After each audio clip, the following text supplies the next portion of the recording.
que je veux dire, c'est que je veux vraiment, dans ce PowerPoint, insister sur dans cette présentation, insister sur l'idée de la preuve, parce que j'ai des étudiants l'année dernière qui n'ont pas compris en fait que tout ça, dans la mémoire, il fallait vraiment apporter la preuve de ce qu'on dit. On se pose une question, on fait une recherche, et on a une méthode, et dans la méthode, on va valider ou non ces hypothèses, il faudra apporter la preuve de ce qu'on a trouvé. S'il n'y a pas de preuve, c'est qu'on s'est trompé quelque part. Et qu'une recherche, c'est vraiment comme une enquête. Il faut vraiment s'imaginer. On a un inspecteur là avec sa loupe et tout ça. J'avais vraiment eu envie de trouver un déguisement, mais je n'ai pas trouvé d'inspecteur. Et voilà, on va prendre un exemple très concret. Ok, on va dire.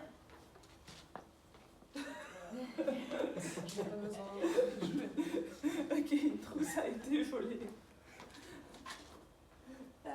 Qu'est-ce que vous faites? Une trousse a été volée, voilà. Il n'y a plus de trousse, qu'est-ce que vous faites? On questionne les gens. Hein? On questionne les personnes en demandant qui est-ce qui a vu la trousse pour la dernière fois. C'est pas mal. Alors, d'abord, premier truc, vous allez sur l'enquête. Ben oui. Donc, ok, ça c'est comme trouver un terrain. Et c'est la première chose, c'est qu'il faut aller sur place. Comme on vous a dit, et vous l'avez dit tout à l'heure, en fonction du terrain, vous allez vous poser des questions différentes. Vous m'avez dit tout à l'heure qu'on vous avait dit ça dans le cours. Donc d'abord, vous allez sur le terrain. Ensuite, qu'est-ce que vous faites une fois que vous êtes sur le terrain? Vous posez une question. Qui a volé la trousse? Il faut être logique dans le truc. Exactement la même chose dans votre mémoire. Qui a volé la trousse, c'est votre question de recherche. C'est-à-dire votre question de recherche, c'est la question à laquelle vous allez essayer de répondre concrètement.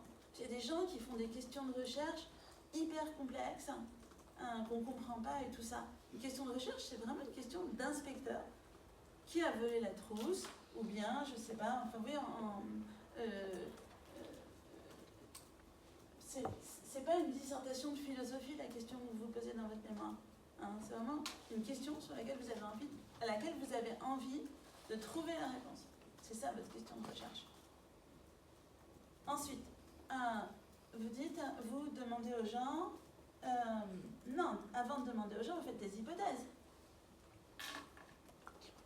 Avant de poser des questions aux gens, vous êtes un inspecteur, vous faites des hypothèses. Vous dites, cette trousse a disparu. Peut-être la trousse est dans le sac de Nevio, peut-être la trousse est dans le sac de Colin, peut-être elle a menti, Lisa, et elle n'avait pas de trousse ce matin. Et en fait, non, elle a 2 trousses en plus? Oui, absolument. Ouais, c'est louche. Très louche. Donc, faites des hypothèses. Et c'est ça une hypothèse. Une hypothèse que vous allez faire dans votre mémoire, c'est la même chose qu'une hypothèse qu'on ferait s'il y avait eu un vol de trousse. Une hypothèse, c'est une affirmation que vous allez valider ou invalider en faisant une enquête. Parce que, c'est juste pour vous essayer de vous expliquer qu'il y a des gens qui ont du mal à comprendre ce que c'est qu'une hypothèse.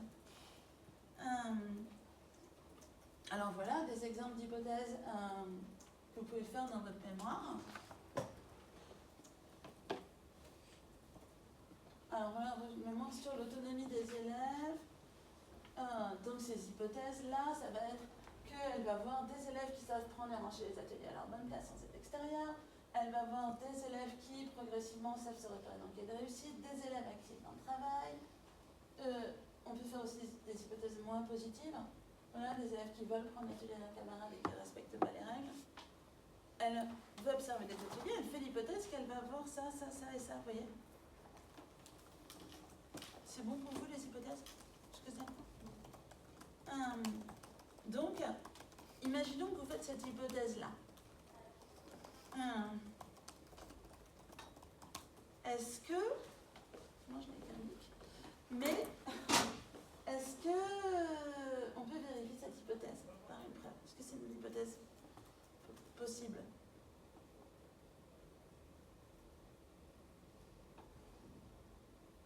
C'est une hypothèse, mais c'est pas une preuve.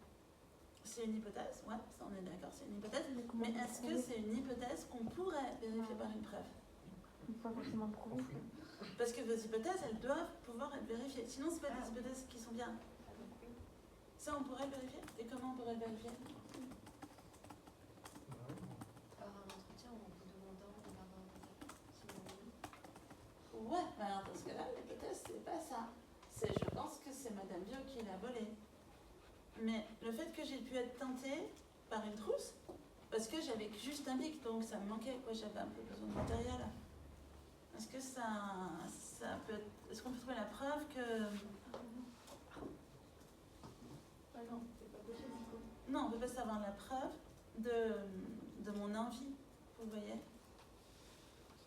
On ne peut pas vérifier ça. On ne peut pas vérifier que j'avais envie d'une trousse parce que je n'avais qu'un bic. Ce qu'on peut...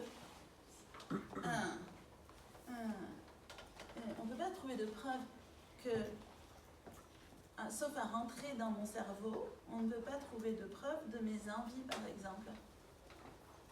Vous comprenez? Donc on ne peut pas vérifier cette hypothèse par une preuve. Donc c'est pas une bonne hypothèse. Une bonne hypothèse, c'était plutôt les hypothèses d'avant. Vous voyez, la trousse et l'entreprise. Ça, c'est des hypothèses qu'on peut vérifier par une preuve. C'est clair? Mais le souci que je vois, c'est... Moi, vu que mon sujet de mémoire, c'est sur les motivations enseignantes pour faire une classe flexible. C'est que sur des envies ou des... Pas envies, vous voyez. Du coup, je peux pas les trouver. Là, vous pourrez vérifier par des entretiens. Ouais. Parce que les entretiens vous permettront de Et ça peut rentrer être dans une la... preuve, du coup, l'entretien ou... Ouais, c'est une preuve. Ah, bon, c'est bon. C'est une preuve, ça marche. Mais j'ai essayé de faire un truc un peu général pour vraiment bien appuyer le fait que ce que c'est qu'une hypothèse, elle doit avoir un lien avec l'idée de la preuve. Parce que j'ai eu trop de problèmes avec des personnes qui ne comprenaient pas qu'il y a cette espèce de logique, quoi. Donc, qu'est-ce que vous faites ensuite? Voilà. Une fois que vous avez fait des hypothèses, vous cherchez des preuves. Et là, pour chercher des preuves, vous allez faire ce qu'elle a proposé, c'est-à-dire poser des questions. Alors ensuite, quand vous posez des questions, et là on est vraiment dans l'entretien, quelles questions on va poser? Par exemple, est-ce que vous avez demandé, savez-vous qui a volé la trousse? Ou qu'est-ce que vous proposiez, vous, comme question, Léa? Si quelqu'un... qui avait vu la trousse pour la dernière fois? Ça, c'est pas mal. C'est un peu mieux que ça. Parce que quel est le problème si vous demandez aux gens des questions comme ça directes? Ils vont faire des hypothèses eux aussi. Oui, ça va induire quelque chose chez eux. En fait, la question, si vous posez des questions trop directes, ça va induire la réponse des gens. Donc quand on interroge, il faut faire attention à ça. Par exemple, vous pouvez demander, où étiez-vous ce matin? Avez-vous vu quelque chose de spécial dans la salle 315? Et de la même façon, dans une recherche, il faut essayer de poser des questions qui induisent pas des réponses. Par exemple, l'année dernière, j'avais une étudiante qui avait demandé aux élèves, est-ce que tu as aimé participer au projet École dehors? Je ne sais pas comment dire. Ça induit l'idée qu'ils auraient dû aimer, quelque part. Tandis que si on leur demande comment tu t'es senti pendant la séquence École dehors, c'est beaucoup plus neutre. Donc, pensez quand vous faites des entretiens, vous êtes un enquêteur. Vous ne devez pas induire des réponses chez les personnes. Donc, vous devez poser des questions neutres. Après, je reviendrai sur la méthode de l'entretien. Mais c'est vraiment pour que vous mettiez dans la tête que vous devez vous comporter comme un inspecteur de police qui cherche une réponse. Il se pose des questions, il fait des entretiens, etc. Donc, vous allez poser des questions aux gens. Et puis, vous allez observer. Et vous allez observer pour chercher des indices. Alors, on cherche toujours cette trousse. Et si vous demandez, par exemple, à Léa, est-ce que c'est Madame Jo? Elle dit oui. Tatiana, est-ce que c'est Madame Jo qui a volé? Elle dit oui. Tiffany, est-ce que c'est Madame Jo qui a volé? Elle dit oui. Est-ce que c'est la preuve que j'ai volé? Non. Et ça, c'est super important. Parce que, de la même façon, j'ai des étudiants qui ont pu demander dans mes mémoires aux enseignants, alors, est-ce que les élèves, ils apprécient plus de faire des jeux en maths que des sciences classiques? Les enseignants ont dit, oui, les élèves préfèrent les jeux. Et du coup, ils ont dit, ok, la preuve que les élèves préfèrent les jeux, c'est que les enseignants disent que les élèves préfèrent les jeux. Vous voyez qu'on est dans la même situation que si vous dites que c'est moi qui ai volé la trousse. C'est pas parce que quelqu'un dit que que ça prouve. Qu'est-ce qui va prouver que les élèves apprécient plus les séances avec les jeunes? Qu'est-ce qui peut le prouver? Le ressenti à eux. Le Le ressenti à eux. Ouais, leur ressenti à eux, ou vos observations. S'ils sont plus investis dans l'activité que si c'était de simples exercices, par exemple. Ouais, vous allez les observer. Et vous allez voir, voilà, s'ils sont motivés, s'ils sont en train, s'ils s'intéressent, etc. quoi. Donc la preuve, là, ça va être d'observer des élèves qui jouent et de voir comment ils se comportent. Ça va pas être de demander aux enseignants ce que les élèves pensent.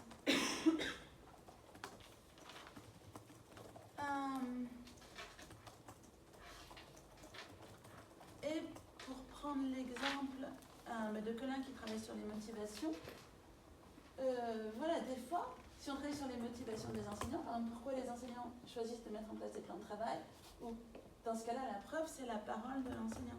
Oui, il n'y a pas de problème, puisqu'ils parlent d'eux-mêmes, ils ne parlent pas des autres, ils parlent pour eux. Hein.